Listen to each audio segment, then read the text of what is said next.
everyone, John here. So today I wanted to do something a little bit different. You might have seen all, I don't know, 50 or so of my Alan Holdsworth videos, but that was never really the case of these kind of videos. I wanted to do something for all the bands and artists that I really enjoy. Just I loved Alan a lot, but I wanted to do a song from one of my favorite bands, probably my favorite band actually since, I don't know, 2005, Meshuggah. Now, I wanted to do something different because, you know, anyone can sort of do these videos with any of their newer stuff, but I wanted to talk about their more obscure, maybe not as well-known stuff, some of the earlier stuff. So I wanted to do Cadaverous Mastication, which is not only off of Contradictions Collapse, but it's also on their 3-song EP. I mean, now I think it's called Cyclic Test Split or something like that, or just the Meshuggah EP. So I love this song, and it was such a thrill for me to actually be able to see them play this live in 2014. One of those I didn't expect to ever see the song played live kind of thing. So I wanted to go through the song tonight. Now it's going to be a little bit different from how I do my Alan videos. I'm just going to really talk about the riffs and sort of what's going on. I can't go into super amount of detail because it's just going to take forever. So I'll keep it as sort of concise as I can while trying to hit all the main cool points of it. But also the tablature for the song of all the parts are going to be on the ToRiches.com website. So you can just download it there and take a look at all the stuff that I might have missed. Really just like rhythm kind of stuff. But I really want to talk about the chords and some of the things that are going on. Also, I want to thank Fredrik personally for actually helping me out transcribing this and showing me some of the parts and some of the little things that I missed, some of the interesting details. And also thank you for him to allowing me to thank him, because I know he's kind of private with that stuff. So anyway, let's go through Cadaverous Mastication.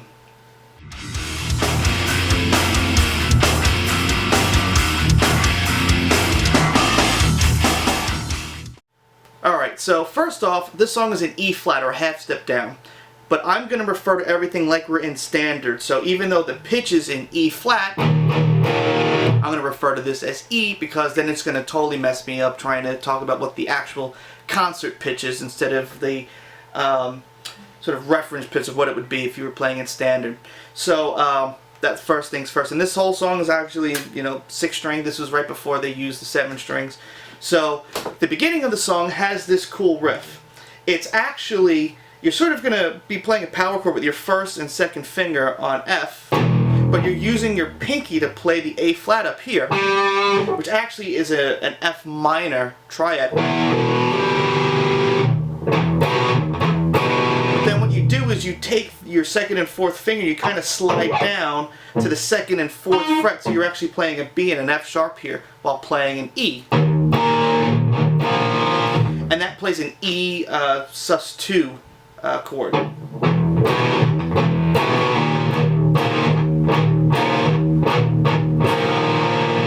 So that's that whole part.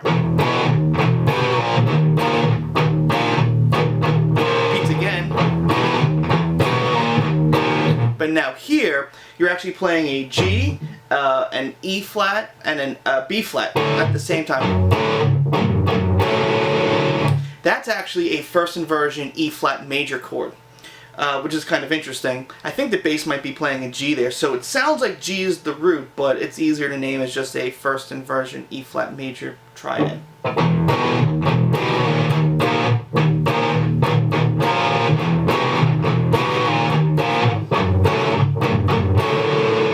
And then repeats again. That really just, I think, repeats 4 times.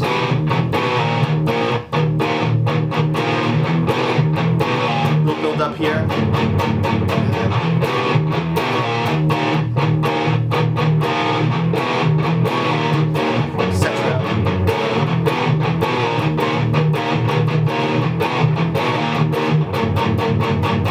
That build up again. Then it goes into the next part, which I guess is like the verse, because that's where Jens starts singing. He's also playing guitar on this too, but I think Fredrik told me only on the record he's playing all the rhythm parts. So starts off with a palm muted, open E, and then you've got this thing where you're playing the 2nd fret on the E string and the 2nd fret on the A string. It's kind of like a a B power chord, but just inverted. So instead of playing it like that, you put in the 5th on the bottom. When you play it with your 2nd and 3rd finger, then what happens is you're going to pull off from the 2nd fret on the A string to the 1st fret, so that B is becoming A sharp. Now we actually have an F sharp major interval. Then back to E. Then you do the same thing, that B sort of inverted power chord, but now you hammer on from F sharp to G. Now you have a G major 3rd interval.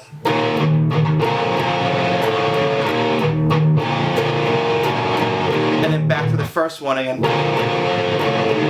And then I think there's like a little open E there. I don't know if it's really intentional or not. Like that. Then you get this chord. This is probably the first time you're going to get something that's kind of weird and stretchy. You're playing the 1st fret on the A string, the 4th fret on the D string, and then the 6th fret on the G string. Actually playing this. So this chord, if we move this down here, and then, I mean this is a C sharp, we have an F sharp major triad here. And then 2 low E. So it's, the bass once again is probably playing a B flat there, because it gives the essence of like that kind of thing. So even though these are inversions, B flat really sounds like your root, and then that is really hard to name that chord. So again, it probably makes more sense to call it as an F sharp major chord in 1st inversion. Also, if you can't reach this with your 1st finger, what you can do is you can put that B flat on the 6th fret on the E string, like that. Because then the next chord is the same interval structure, but now you move down a half step. So instead of 1, 4, 6, it's 0, 3, 5. Oh, sorry. Like that. So now this is a F major triad. So once again, if you want, you can actually play it like this. Like that. So here's the whole thing together.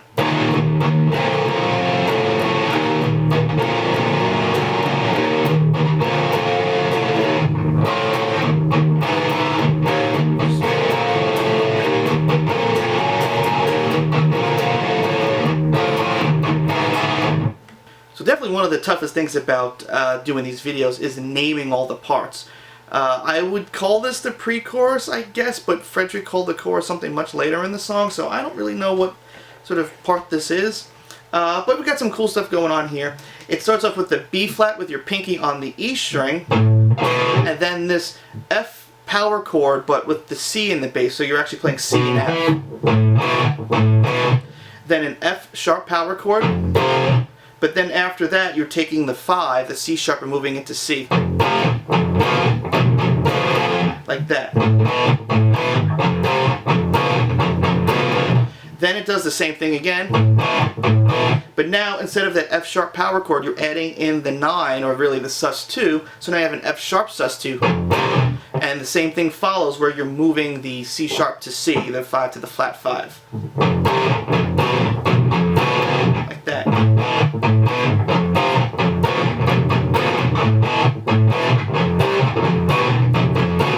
Then it repeats again. Then it comes to a 1st inversion F major 3rd interval, so we're actually playing an open A with an F, and then another A. And then F goes to E, so now we're playing just a regular A power chord. And actually during this point, Fredrik is palm muting so tight that it almost sounds like there's a B flat or a flat 9, like a thing in there, but he's actually palm muting very heavily, like that.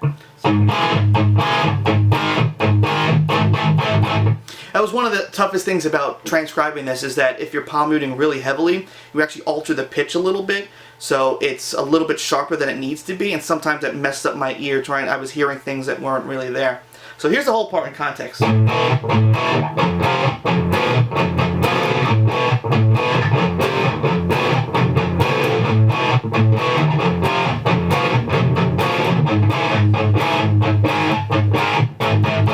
Then after that, it goes back to the verse part again.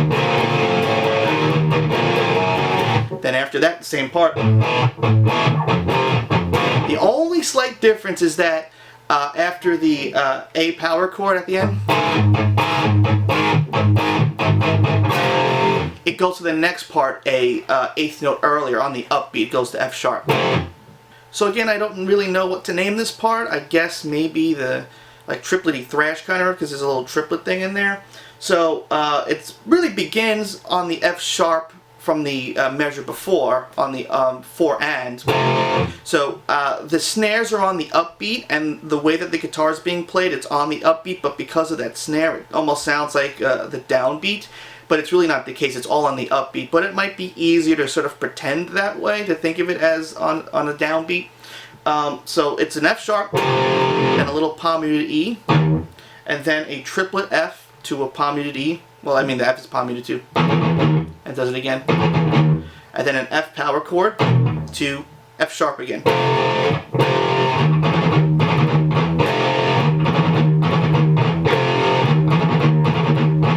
And then it's F sharp, G, B, and then C, F sharp, F.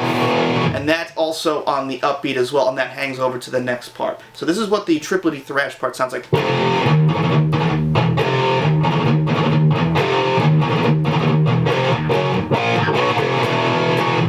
And now we're on to the next part. I guess I'll call this one like an EF kind of part, because it really alternates between E and F. So we just left off with, and that is from the previous measure before. It's on 4 and that's F, E, F, E, F. And that's really the motif for this, and it's the non-palm muted chord that really moves up, because then it goes to F sharp, and again, then to G, and then at the end of that it's G sharp, B, C, and then F sharp, F, E. So it sounds like this so far.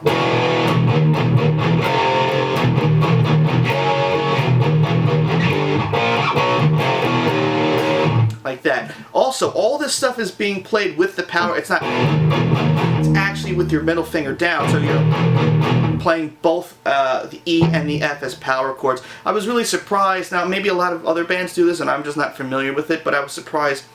Almost everything in here is a power chord. There's like almost no shortcuts where you're playing like, and you're playing just the open E. It's usually stuff like that. So anyway, that's the first part, and then the second half repeats the same way, but with a slightly different ending. So,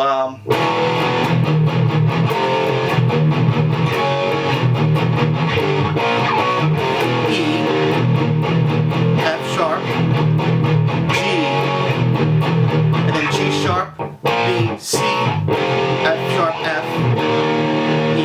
Now, for that last part, there's actually a harmony guitar. The other guitar is playing the same thing, but a major third up. So he's playing C, I guess D sharp to E to B flat A. Like that. And doing that makes it sound like a major 7, because you have a power chord a major third apart. So for example, if we were doing that in C, we'd have C and G, and then the E power chord, which is a major third up, is E and B. And this all together, C, E, G, B, makes a major 7 kind of sound. So that's what it's doing, but split between two guitars. So that's only for those chords. Here's the whole thing.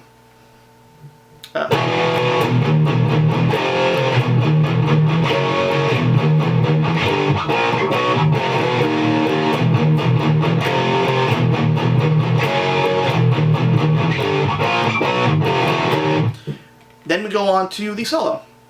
One of the more amazing things that Fredrik told me is that they don't write any of this stuff down, which blows my mind, because there's no way I would remember this stuff. Because I guess maybe when he wrote it, it made sense to him, but to me it seems almost arbitrary in a way, and instead of trying to figure it out, it'd be much easier for me to glance at a piece of paper and just to see what chords that I were playing.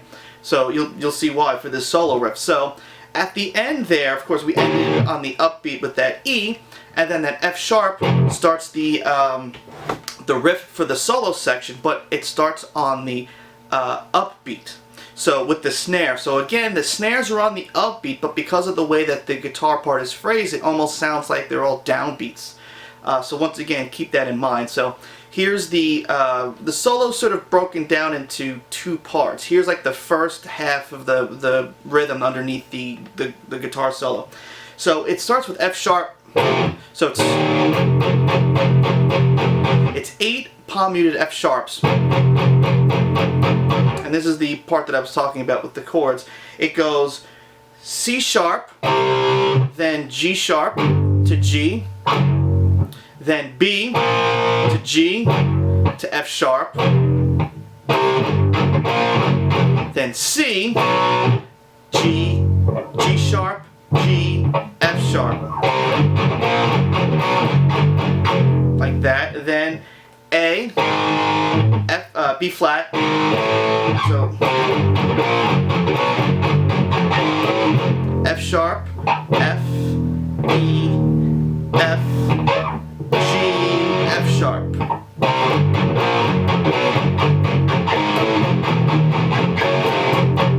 And then that's now the halfway point of the second part of the halfway point of the first part of the solo.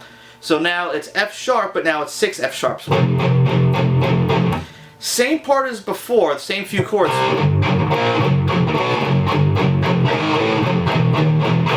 But when you get to here, instead of the G to F sharp part, it goes C sharp, G sharp. Right? I had to play this part in context.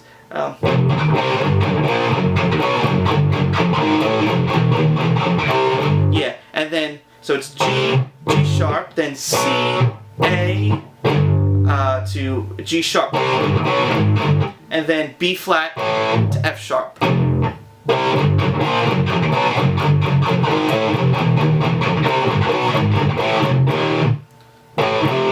Like that. As you can see, I know how to play it, but I can't just talk about what it's supposed to be. It just blows my mind. So here's the whole first half of the guitar solo rhythm.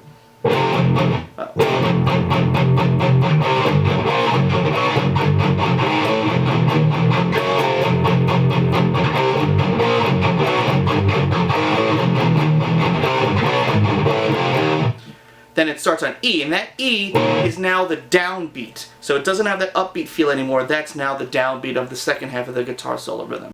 Again, we have more of this like power chord chromaticism, but now we're starting on E. So it's E, and then it's 8 palm muted E's. And then it's B flat to F sharp to F, F sharp, G, F sharp, G, G sharp, and then back to E. And now it's, I think, just 6 E's chords.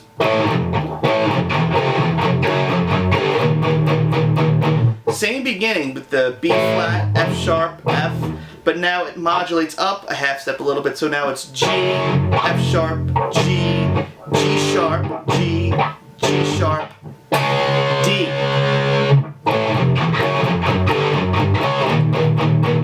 Again, 6 E's there. Then it repeats the first part.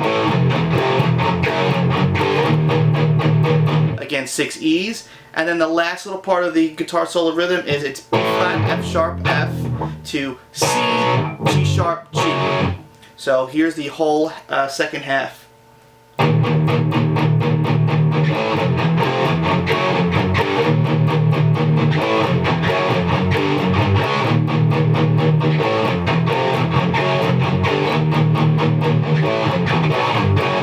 Like that. So you can see just a lot of power chord moving, and I guess maybe it's normal for that thrash, some of the older thrash stuff, but at least the stuff that I listened to didn't have much like that. Then it goes on to the next section, which I kind of like. Once again, we're going to have some sort of difficult stretching in here. So this part starts off with your first finger on the F sharp, and then you're playing the D, or the 5th fret on the A string with your 3rd finger. But your pinky has to reach the 7th fret on the D string. And with this, we're actually playing a first inversion D major chord. And then what happens is that little power chord on the top, that D goes to C sharp. And now what happens here is now we have an F sharp sus2 triad. Like that. Then it plays, it goes to E with the B and the G on the top, which is just E minor. But now that flat 6 interval moves down a half step. It's that really cool, gnarly chord. Now, of course, if you're thinking of E as your root, this would be a flat 5, and then this would be the 9. There's really no good name like for this chord.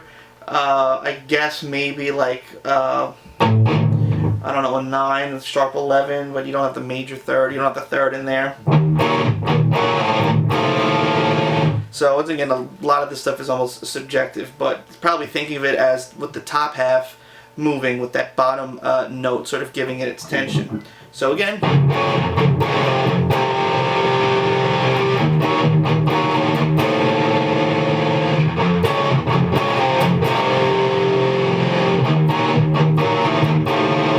that part also comes back at the very end. Then it switches, because now we have that first inversion D major, and that moves down a half step to now a first inversion D flat or C sharp major. That's really a difficult stretch.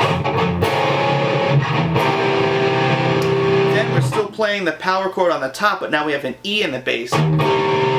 So this is more like a C sharp minor first inversion. So we have the E on the bottom, but we have the minor third on the bottom, but we have the C sharp and the G. This is sort of exactly like the chord that we played, not like the chord that we played in the beginning. This section is like a variation of what happened in the intro. So we have this C sharp minor,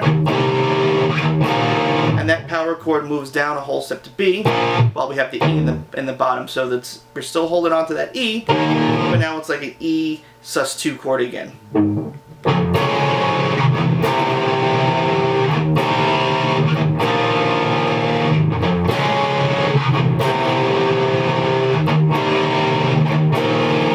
Like that. And of course the melody behind it reflects it. In the beginning it's this little F sharp minor thing. You're doing F sharp to G sharp and bending up to A. And then you move that down a whole step to E, F sharp, G.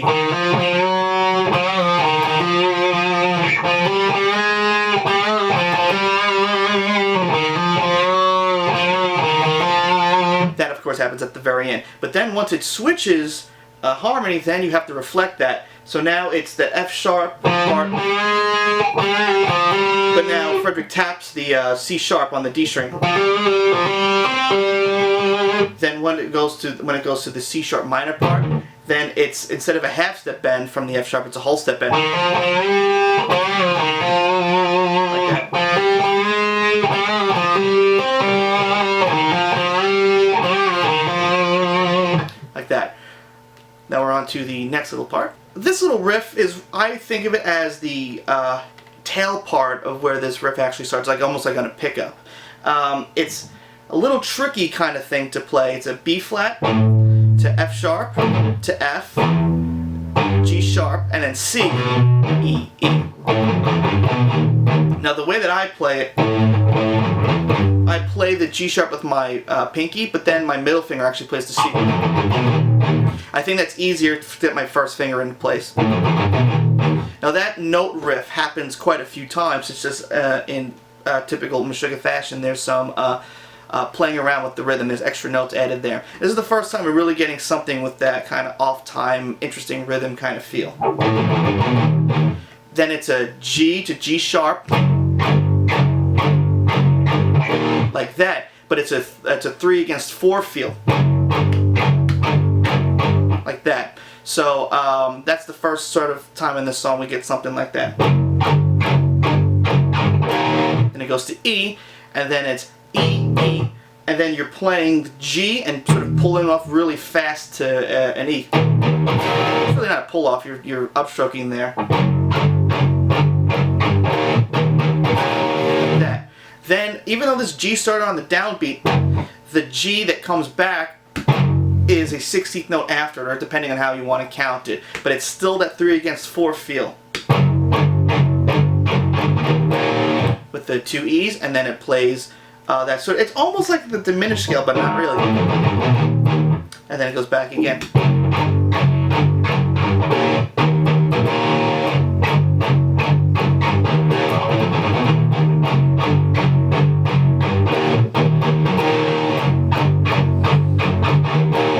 Then at the very end, it plays the main, I think it's in 5/8 phrase a few times. But then the third time, you add 2 more E's. Then it's back to the 5, and then I think it goes to the 7th one. Then we're on the next section. So this is what that whole part sounds like.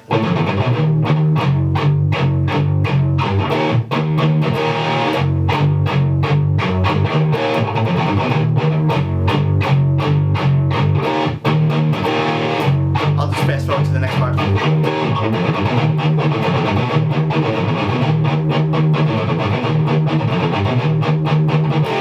And then we go to F sharp. Now this goes to the more straightforward thrashy part. Again, that F sharp I believe is on the downbeat. So right there. It's the downbeat of the next section. So now we got our fast forward thrash section with F sharp. Then it's a B flat. It's on an upbeat B flat. Then that F, the 5th, goes down a half step to E. Like that. And then A.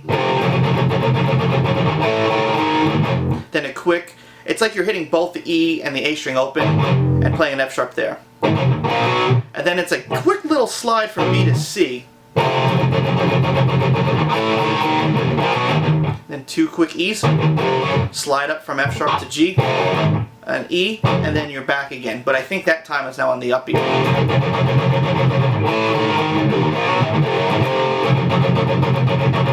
Now this part, it's G, and then it's all E power chords like that, and then it's G sharp G, G F sharp.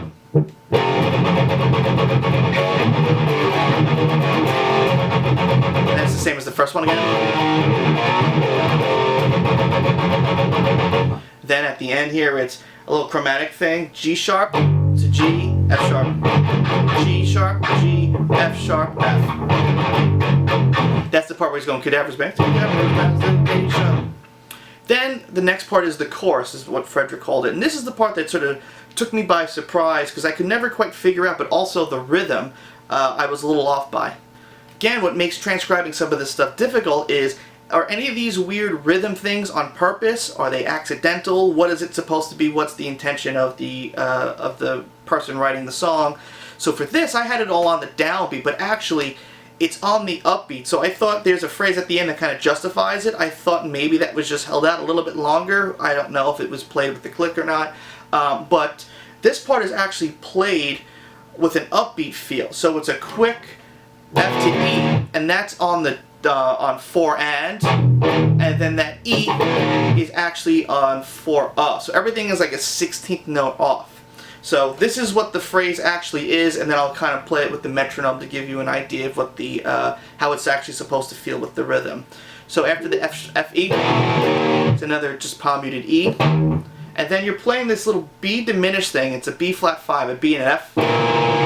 You pull up to the open strings, the A and the D string, and then you're playing, I guess, the E. Palm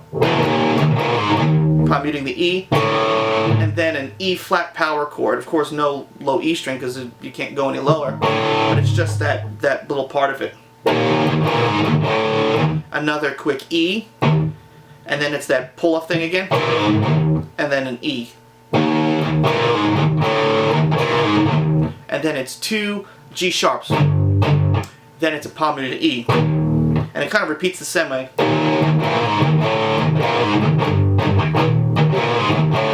But now it's F sharp to F, like that, A, B flat, and then it repeats.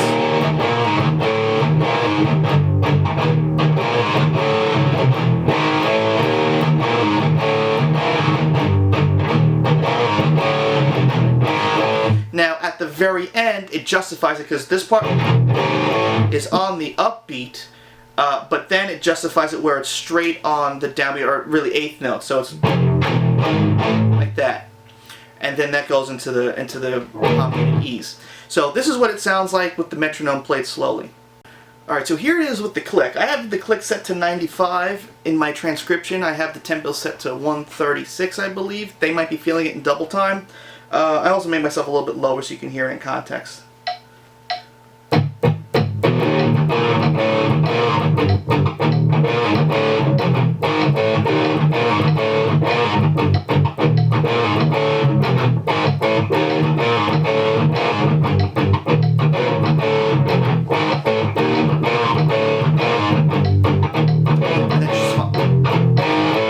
And that's the part that's on the downbeats there. And then after that, we're almost pretty much done with the song. There's just some little things in there, and then most of the song repeats the same at the end. Now this part, very straightforward. It's just all palm muted E's. I think it's for 4 measures. Then we get to the what I would consider, I guess, like the EF kind of groove part. So it's F, E, E for the then there's an extra E at the end. Then it's F, F sharp, E flat, A, E.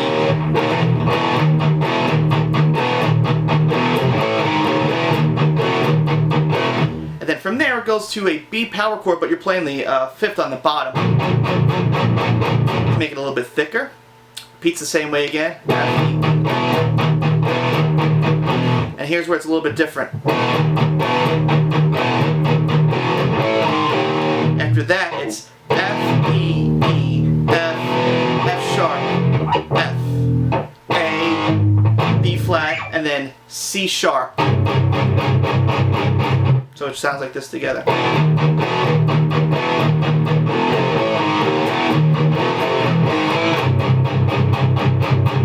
Then repeats the same way from the beginning, so you aren't saying.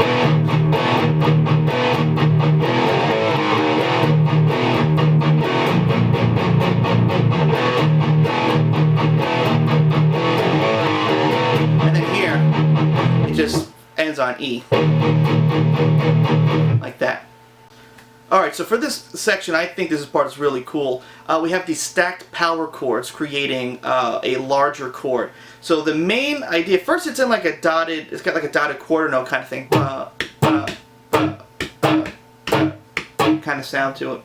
And the main theme for this is B flat to E to A flat to C to D to B flat to E flat, and then to G, and then to E power chords. Now the first time that happens, the harmony for that is like the inverse of it. So it plays the same frets, but it plays the opposite string that that chord is on.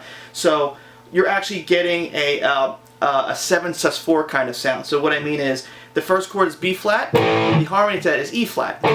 So we have the 1, the 4, the 5, and the flat 7, and all together that makes a 7 sus4 chord.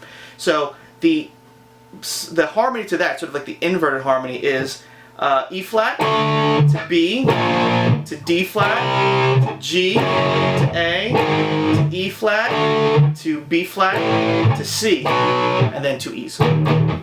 Then the second part is the same thing,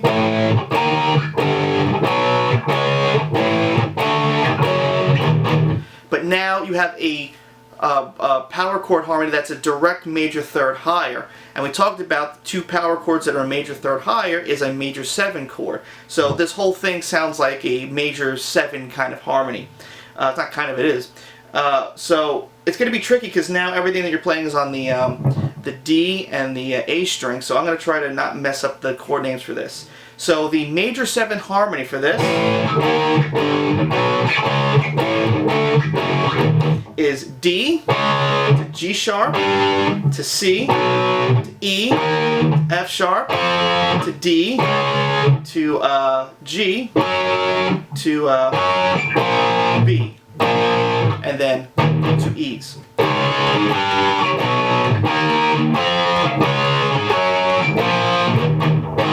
And then the chord that hangs out over the clean part is just A.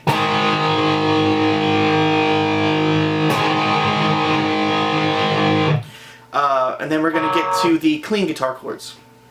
So the clean section really just has two parts to it. It's this B major third interval, B and C, D sharp, and that moves up to C and E, to C major third. But we're also playing the open B and E string on top of it. So we have this kind of sound. Now we also have the A coming in from the bass and from the power chord before. So altogether, this sounds like an A sus2 sharp 11, because we have the B and we have the D sharp, which is the sharp 11, and an E in there, which is the 5.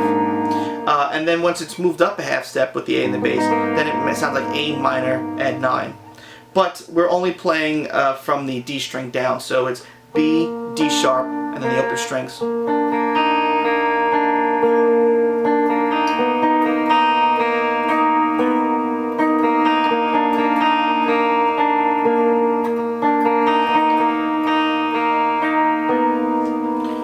Then it goes to the next section, which is just this B sus2 chord that moves to C sharp sus2 and then to C sus2, all while we're playing the open strings on the top.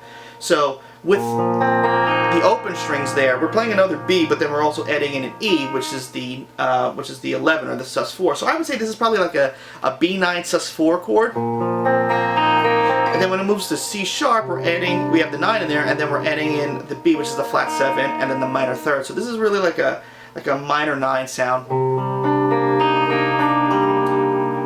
And then we move that down a half step, and then we have a C, but we're adding in the major 7 and then the major third. So with the 9 in there, so this is like a C major 9. So the ending to that C part is different every other time. So the first time it's like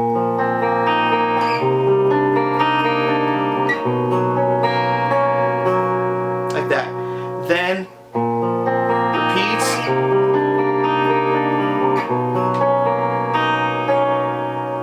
And then that whole thing repeats.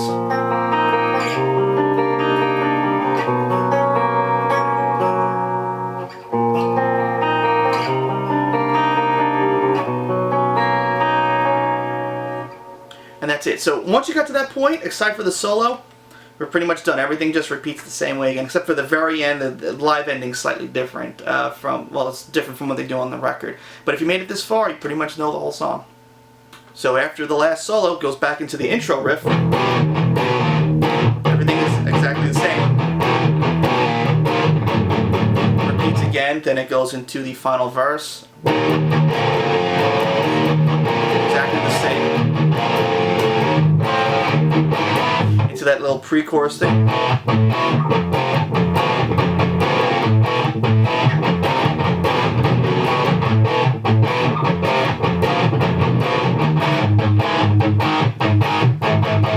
Then it goes into the outro, which is the same as, like I said, happened earlier before. The only difference is here is the way that it's played is different. It plays 2 times one way, and then it sort of like adds more palm muting to it.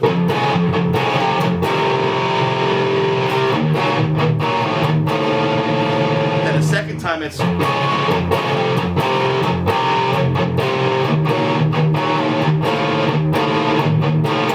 and then the third time it adds more palm muting to it.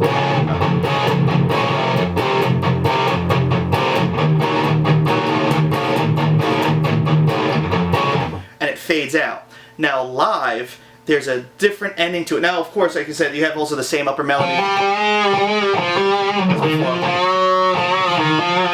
But at the very end, Fredrik stops doing it, and then they have a live ending that's not on the record. Now, I asked Fredrik, he doesn't remember it, but I'm pretty sure I got it.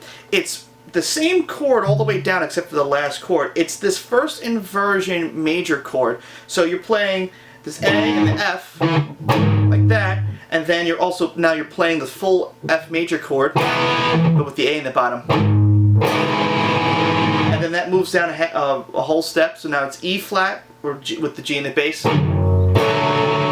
then D with the F sharp in the bass, and then D flat or C sharp with the F in the bass, and then E with the minor third on top. So this is what it sounds like at the very end.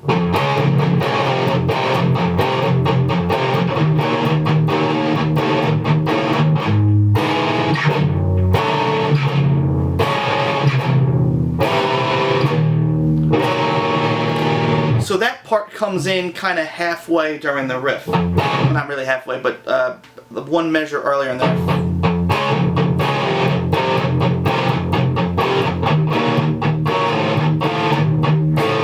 And then it starts there instead of continuing like that. So that's all the rhythm to the song. I said there are a lot of chords, a lot of like interesting stuff, a lot of really tough interval kind of jumps and those chords, and that's the stuff that I find interesting. That's really on a lot of the earlier stuff. All these really interesting sort of gnarly Ed 9-ish kind of chords. Basically, like if you play this Ed 9 chord, you get all these different things. If you move your pinky up a half step, you know, or if you move your middle finger down a half step, or if you move your you know, your second and third or fourth finger up, or even moving your third finger up.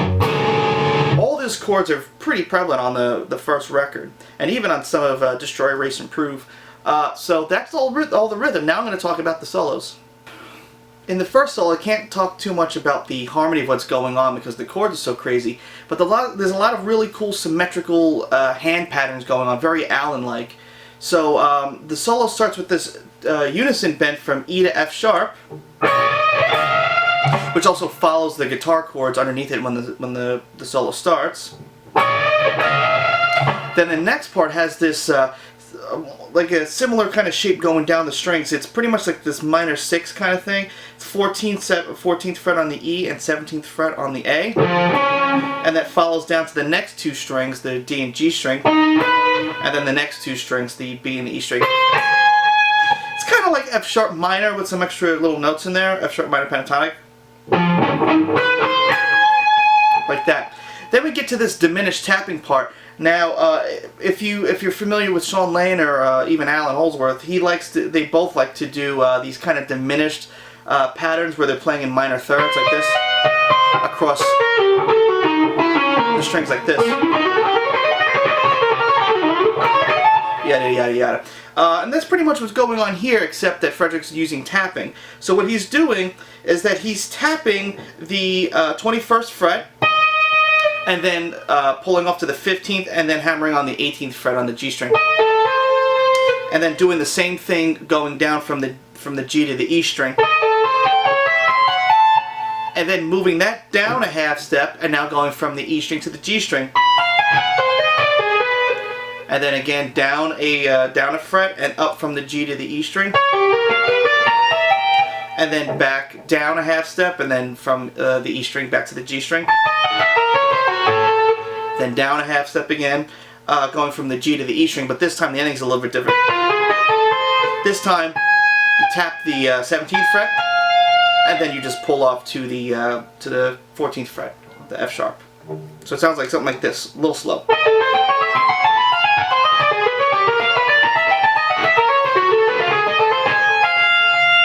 That.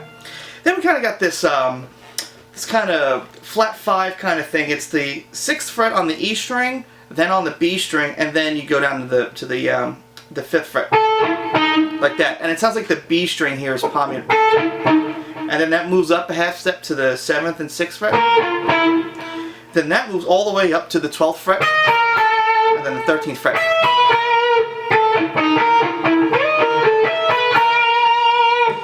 Then this kind of line, you're playing the 8th fret and you're sliding up to the 10th fret on the E string, then the 13th fret on the E string, then 11th fret on the E string, and then you slide that up a half step to the 12th fret, and then the 14th fret on the B string, 16th fret on the E string, 15th fret on the B string, 15th fret on the G string, and you pull that up to the open G, and that open G is the downbeat of the second half of that solo, like I was saying before, when it goes to E. So that line sounds something like this. Like that.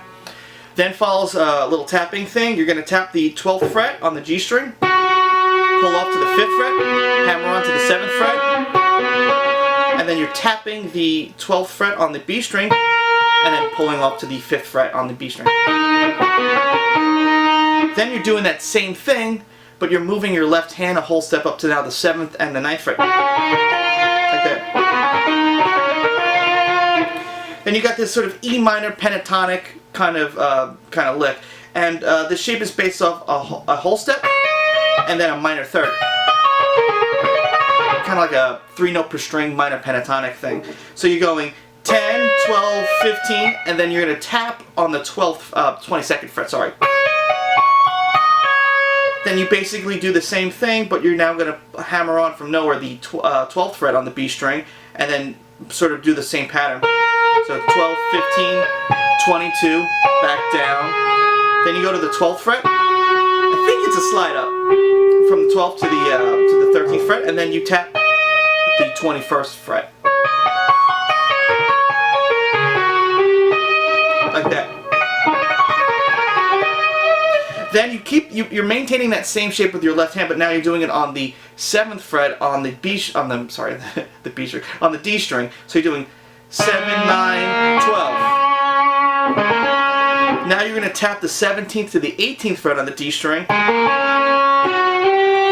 then pull off and do 7, 9, 12 again. This part's a little weird to play with the left hand. Then you tap the 19th fret on the G string, and then you pull up to 9 and 12. Then you do the same thing on the D string. Then you tap the 19th fret on the A string. Whoops. That's interesting. I'm doing a tapped harmonic. And then you're tapping the 19th fret on the A string, pulling off to the 10th fret, and then hammering on the 11th fret, and then tapping the 17th fret.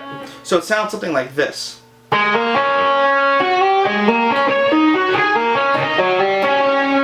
that. It's kind of awkward to play with the left hand, in my opinion, but it sounds cool. It's something that you probably would have to practice a bit.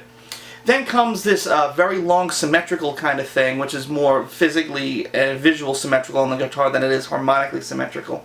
So you're tapping the 7th fret on the G string, and then pulling off on the 2nd, hammering on the 3rd, and then hammering on the 5th. Like that. And then you're maintaining that shape, that interval structure, but you're moving down a string over a fret, then down a string over a fret, now up a string and over a fret.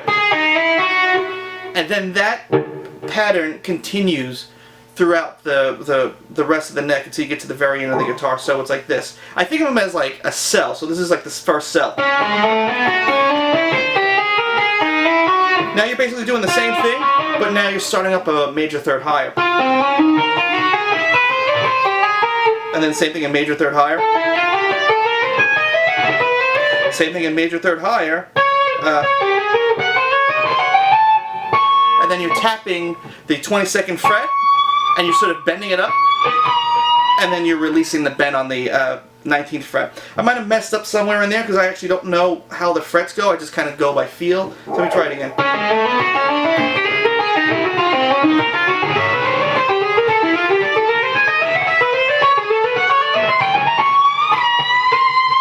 Like that. Well, you can see it in the tablature, but it's a cool symmetrical pattern that goes up the neck. It's kind of similar to the third Messiaen mode that Alan uses a lot, but it's really not because there's added notes in there.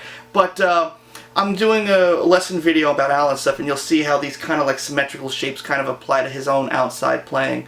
So anyway, that's the first solo. So in the second solo, Fredrik is following the chords a bit more closely, I guess, to get a nicer sort of singier melody over it. So it's a bit of a different contrast between the other solo, which is more chaos chords and sort of chaos harmony. It's something also that Alan would employ, just with more tensiony kind of chords. But you know, if you have a lot of chords or a lot of weirds, you could just pretty much play whatever you want over it. But in this case, it's a little bit different because we have really nice, pretty sounding chords. So the first chord of that harmony is that A sus2 sharp 11 sound. And then it goes to A minor add 9. So in the octave section, over that first chord, Fredrik is playing the 6th fret on the A string octave, to the 4th, to the 2nd, back up to the 4th, and then to the 2nd again. And if you're thinking of it intervallically with the chord underneath, that's the sharp 11 to the major third, to the 9 or the 2nd, to the 3rd, 2nd. Then for the A minor add 9 part, Fredrik is playing the 7th fret as an octave. 5, 3, 2, 2, 3, 2 there. And once again, intervallically, that would be the 5, 4, minor 3rd, 9 or the 2nd, and back up. Then, over when it repeats the chord again to the A sus2 sharp 11, once again we have that Lydian sound, the 6th fret, 4th fret, 2nd fret, and then all the way up to the 9th fret. So here we have the sharp 11, major 3rd, and then the 2nd, and then it goes up to the 6th. Then the next part, once it goes to the A minor add 9, Fredrik plays 10th fret, 9th fret, 7th fret, up to the 9th fret, and back down to the 7th. So that's the flat 7, 6, 5, 6, 5. So it gives it an A Dorian kind of sound. So that's the octave part. Then the actual single note lead starts. So remember the chords that we had were that B9 sus4 to the C minor 9, C sharp minor 9 to the C major 9. So let's look at the lead that Fredrik plays. So the first part of it, it goes. So over that B sus B9 sus4, you start off with the 4, the sus4, or the 9th fret on the G string, and then you do A, and then it's the 6th fret, and then back to the 8. So that's really 4, major 3rd, 2, major 3rd, back to the 2nd. So I guess Fredrik is interpreting this chord as a major chord, and specifically B major, B Ionian. Then over the C sharp minor 9, Fredrik is playing the 9th fret on the B string to the 7th fret to the 5th fret, and then back to the 7th, back down. And that's really, once again, thinking of it as the chord intervallically, the 5th, the 4th, and the minor 3rd, and then the 4th minor 3rd. So we got this so far.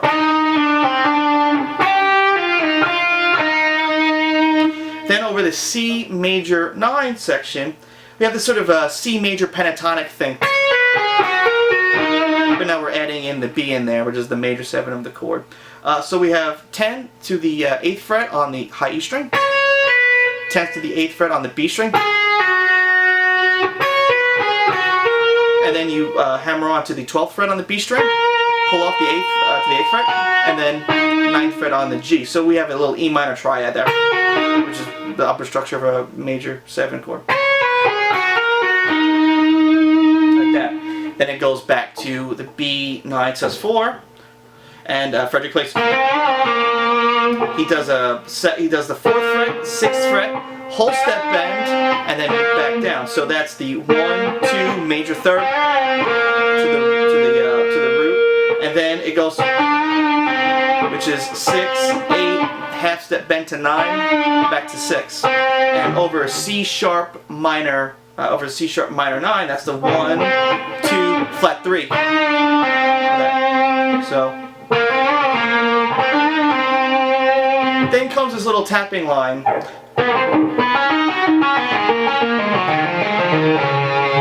Which is pretty symmetrical for the left hand. It's 5, 7, 9 with your left hand pretty much on the G, D, and A string, and you're going to be tapping the 12th fret on each string. So it's 5, 7, 9, tap on the 12th fret. It's all on the G string.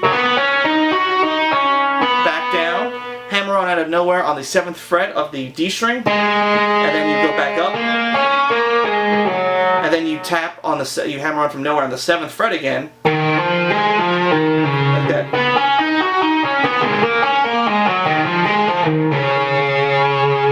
And that's kind of like a line that's in A Dorian or G major, which is also C Lydian, so this has a C Lydian sound. Also, this kind of thing is, this little box pattern is something that you also will see in a lot of Alan solos too. He loves doing that kind of stuff.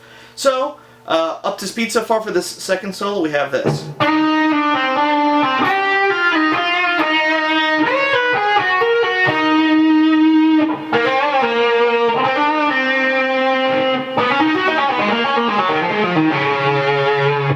So now, Fredrik is going to do this little run that's diatonic to B major. You're sort of alternate picking and sliding up in positions. You're playing 7, 9, 11, and then sliding up to the 12th fret on the E string.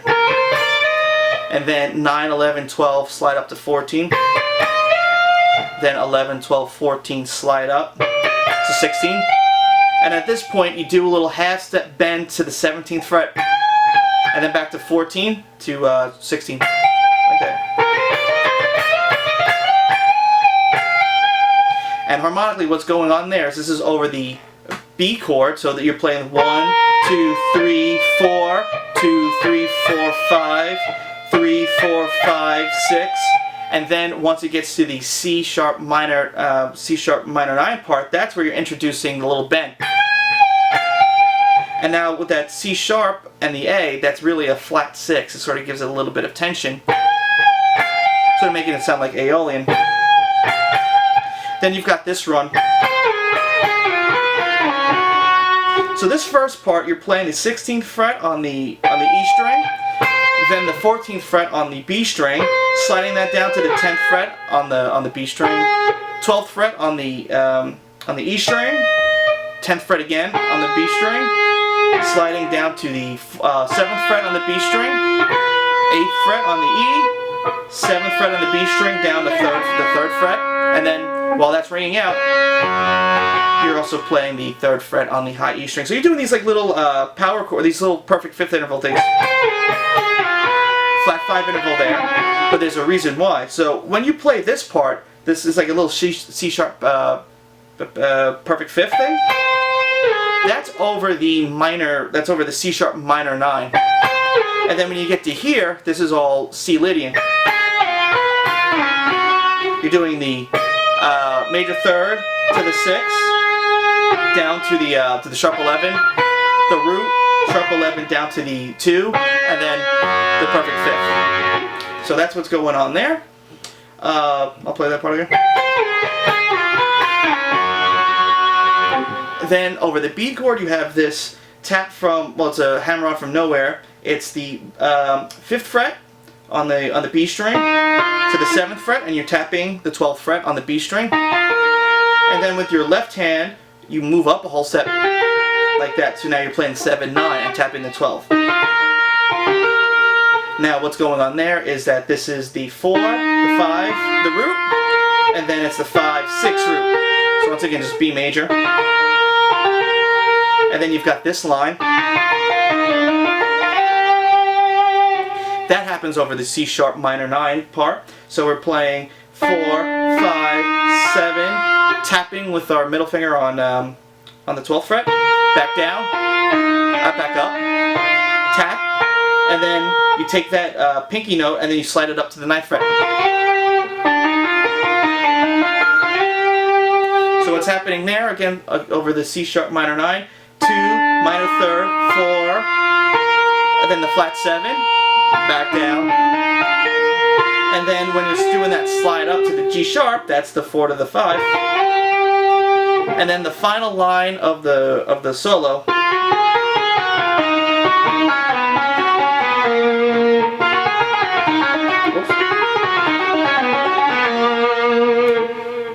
So it's the kind of the same idea, but just moved up now to minor 3rd. We're playing 7, 8, 10,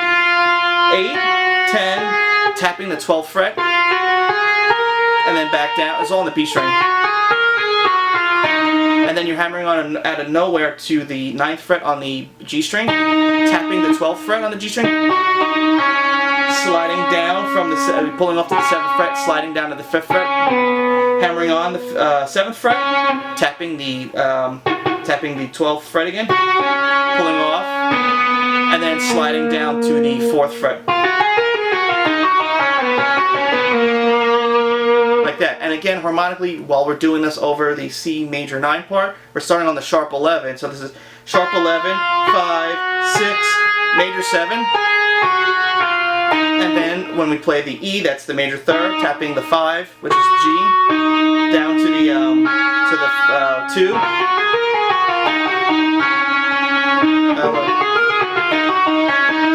I'm playing it wrong. And then then we're playing C to D, which is the root second, tapping the 5, pulling off, and then ending on the major 7. Like that. I actually never really did the analysis off the top of my head until I'm trying to do it here, so I kind of bungled it a little bit. But once again, he's just playing to those chords, which is why it's such a beautiful solo, because every chord is basically changing key. So that's every part of the song I can think of. If I'm missing something, I might have just missed it off the top of my head. So I hope you guys enjoyed it, and you maybe learned something pretty cool. And I'll have a little playthrough that I'm going to do, where I played all the parts, and I did something a little bit different where I actually played direct while I was recording, which is kind of a pain in the butt. So when you're watching me play, that's the actual audio that you're hearing for all those parts. So I'm going to do more Meshuggah songs, some older ones, a couple of ones with the 7 strings. So I hope you enjoy them. Like I said, learn something cool, and thanks again, guys. I'll see you soon.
to see.